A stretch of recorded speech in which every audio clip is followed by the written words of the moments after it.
On April 22nd, the Peace Resource Center hosted the event Working to Change the World, an advocacy workshop.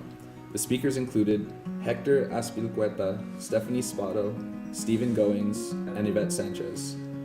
The panel of local activists shared their experiences and lessons for effective advocacy. My name is Hector Aspilcueta, and I am the current Secretary-Treasurer for Local 43, which is the Hotel Workers and Restaurant Workers Union. Our union represents over 1,300 members in the Monterey and Santa Cruz counties. Probably 49% of our members are women, and probably over 65% of our members are immigrants to this country. So, why I care about workers' rights?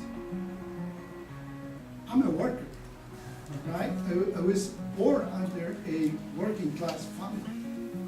I was working under and living under conditions that probably some of us cannot even imagine. Because many of our union members, when you go visit them, even though they're working in these fancy places like the Lodge, the Hyatt, you think, well, those workers are doing really good, right? And they're not.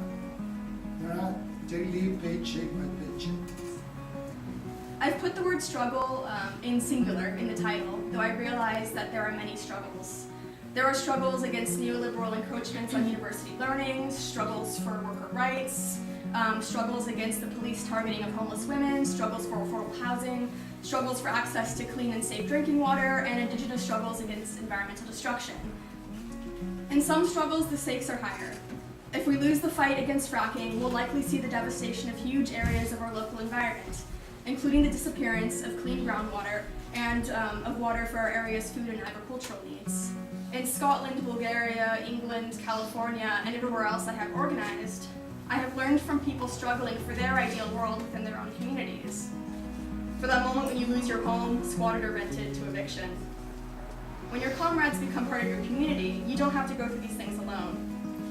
For those of you who don't have supported families, a circle of friends who share your dream for utopia can provide the emotional support that is absolutely necessary if one is going to survive it as an activist in the long haul. Because let's not face it, it's not that easy. I consider myself to be a spiritual activist.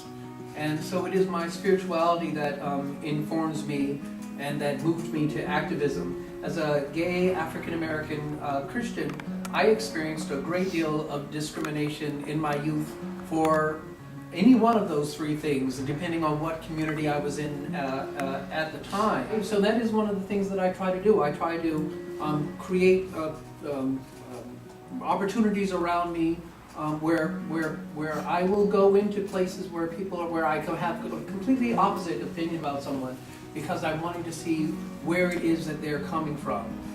So I would say start with the issue that you care most about. Because the world is interrelated, you'll find that there are natural links between issues. People who stay in the struggle win. So stay in the struggle. Thank you. I was a sophomore at CSUMB, and I joined a group known as Students for Quality Education.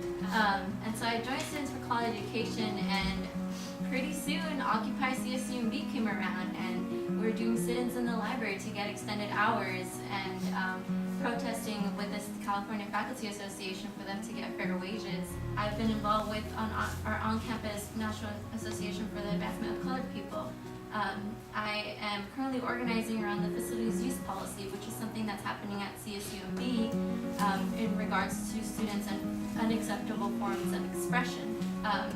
However hindering and hard it may be to deal with like injustices and oppression within society, there also is a restorative aspect to being in spaces like this with you all and being able to share my story and share the things that I'm involved in. And I guess I'm just really thankful to be here, and